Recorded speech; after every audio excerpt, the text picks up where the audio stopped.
राधा। काफी सारे जने बहुत सारी मात्रा में ऐसे होंगे कि जो भगवान का भजन भी मतलब मंदिर भी जाएंगे और तामसिक भोजन का भी आहार करते हैं बिल्कुल महाराज जी। नहीं, बिल्कुल इसे मतलब कुछ, मंगलवार को हनुमान जी के जाएंगे, मतलब इसे हर कुछ नहीं होने वाला। सबसे पहली बात है हमारे आहार शुद्धि, मन शुद्धि। देहाती भाषा में कहते हैं जैसा खाओ अन्न वैसा बने मन। देखो, अगर हम शास्त्र की आज्ञा का पालन नहीं करेंगे और मनमानी आचरण करेंगे तो नरक जाओगे। पहले आहार शुद्धि, मन शुद्धि।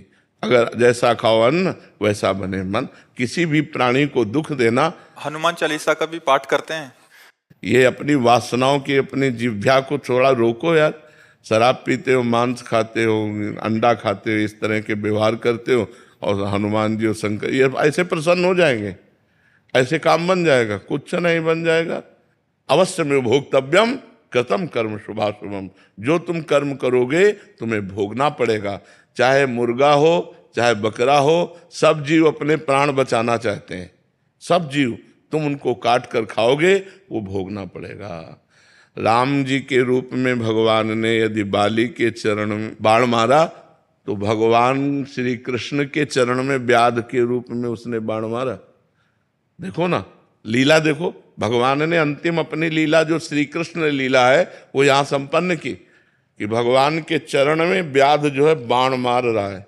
अब आप विचार करो, जब वो सरकार समर्थ होते हुए भी अपने लीला का लीला दर्शन कराते हैं।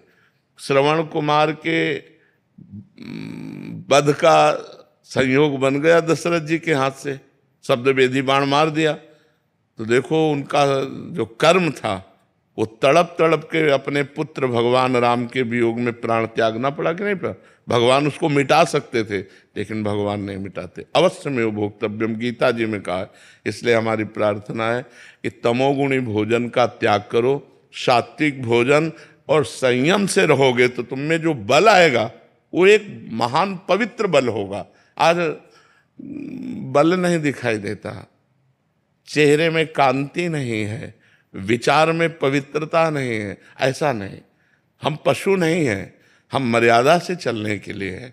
हमारी मर्यादा बनाई गई, शास्त्र मर्यादा हमारी कानून व्यवस्था है। यदि हम शास्त्र मर्यादा से चलेंगे, शास्त्र कानून से चलेंगे, तो हमारा मनुष्य जीवन सार्थक हो जाएगा, नहीं तो निरर्थक हो जाएगा। जैसे आजकल बच्चे कहते हैं हम स्वतंत्र हैं। नहीं, स्वतंत्रता नहीं। माता पिता की आज्ञा की परतंत्रता, शास्त्र की आज्ञा की परतंत्रता, गुरु की आज्ञा की परतंत्रता, कानून की परतंत्रता, अगर ये स्वीकार करोगे तो स्वतंत्र हो जाओगे। अगर मनमानी करोगे तो परतंत्र हो जाओगे। मनमानी स्वतंत्रता नहीं होती, मनमानी इंद्रियों की परतंत्रता होती। जो इंद्री कहती वही हम कहते हैं। आप अपने को स्वतंत्र समझते हैं, इंद्रियों के गुलाम, मन के गुलाम, तो स्वतंत्रता कहाँ है? स्वतंत्रता तब होगी जब हमारी बात पुनः समझ ले। शास्त्र आज्ञा के अधीन चलोगे, गुरु के अधीन चलोगे, संतों की वाणी के अधीन चलोगे। भगवान शास्त्र और संतों के रूप में विराजमान है, तो आप स्वतंत्र हो जाओगे, माया मुक्त हो जाओगे। तो आचरण और भोजन, ये दो का बहुत बड़ा योग है। अगर हमारा भोजन ठीक तो हमारे आचरण ठीक होंगे, हमारे आचरण ठीक तो हम भगवान को प्रसन्न कर सकते हैं। गंदा आचरण, अभी कल परसों ही एक प्रश्न आया था कि गांव देहात में महाराज जी क्या है कि छोटे छोटे देवी जी के मंदिर हैं, और गांव में किसी के घर में बच्चा हो रहा है या शादी हो रही है, तो महाराज जी बकरा लेके और फिर उसका वो करते हैं, बलि देते हैं। फिर महाराज जी फिर पूरे गांव वाले आते हैं, फिर पूरा मांस वो करते हैं। मंदिर भी जा रहे हैं महाराज जी, देवी की आराधना भी कर रहे हैं। ये उसके सब बाद ये भोजन, ये आसुरी वृत्ति है, इससे भगवत प्रसन्नता नहीं होती। हम सबको ये बताना चाहते हैं, जगदम्बा को जगत जननी कहते हो तो बकरे की भी माँ है।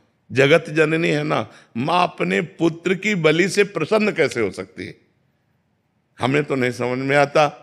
और जब वो जगत जननी है तो बकरे की भी माँ है, वो भैंसे की भी माँ है, वो गाय की भी माँ है।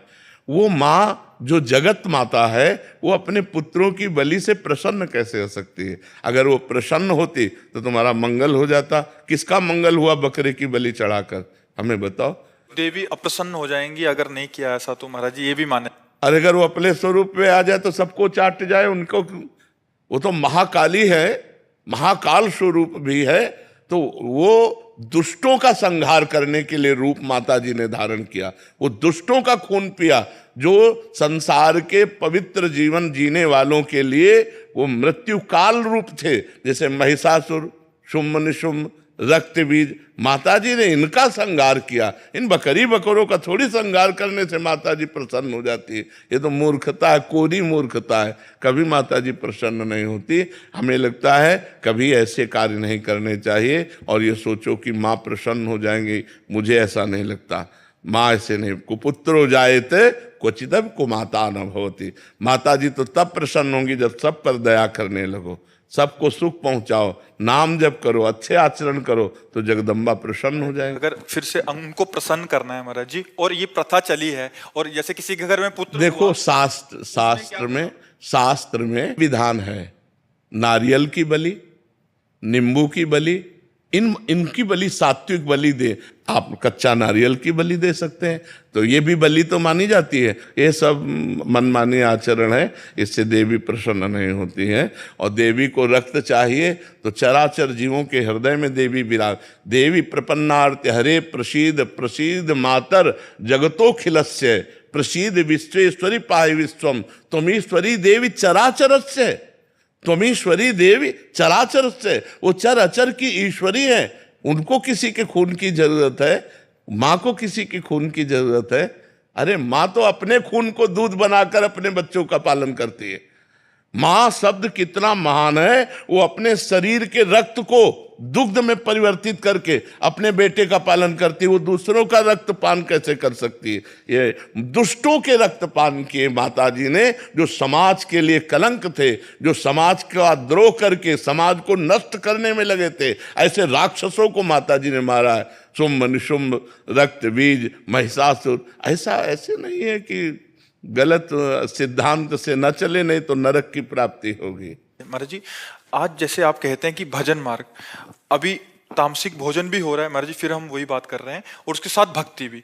भक्ति का उद्देश्य है कि प्रभु का अगर हम पास जाएंगे या सोमवार को या मंगलवार को हम प्रभु के आगे हमारी आराधना कामनाओं करेंगे, की पूर्ति। महाराज जी, अगर उद्देश्य भगवत प्राप्ति हो, फिर तो महाराज जी उस उद्देश्य ही पता नहीं है। हाँ, लेकिन हम कह रहे हैं कि अगर हमें कामना की भी पूर्ति चाहिए तो हमको गलत आचरण छोड़ने पड़ेंगे, क्योंकि हम जो कामना की पूर्ति चाहते हैं उसमें पाप आचरण बाधा पहुंचाएंगे।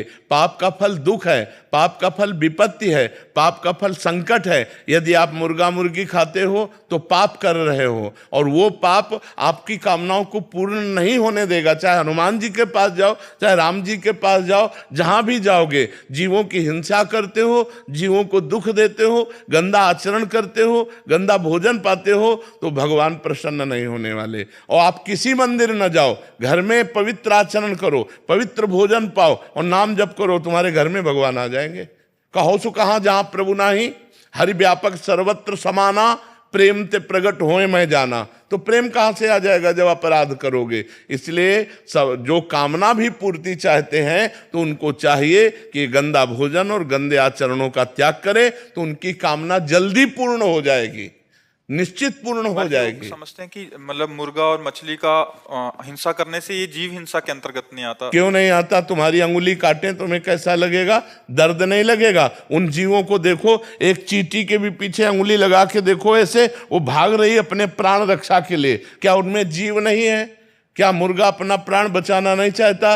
क्या पशु पक्षी प्राण बचाना नहीं चाहते? और जिनको ये है कि अगर हम खाएंगे नहीं तो सृष्टि बढ़ जाएगी, तो तुम अपने बैलेंस की चिंता करो। तुम्हारा बैलेंस जब परमात्मा बनाएगा तो तुम्हारे होश उड़ जाएंगे। वो परमात्मा का 3 कार्य है: सृष्टि रचना, सृष्टि पालन करना और सृष्टि का संहार करना। वो भी अपने आप में लय कर लेता है। वो प्रलयंकारी परमात्मा है, वो काल का भी काल है, वो महाकाल है। वो जिस समय जैसा चाहता है वैसा अपना बैलेंस बनाता रहता है। सृष्टि का बैलेंस बनाना उसका कार्य है, हमारा कार्य नहीं है। हमारा कार्य है उसकी आज्ञा के अनुसार चलना। हम मनुष्य, हम राक्षस नहीं है। तो हमें सबसे प्रार्थना है कि मांस, मदिरा, अंडा, पराई स्त्री से व्यभिचार, इनका त्याग करो तो तुम्हारा जीवन सुखमय हो जाएगा।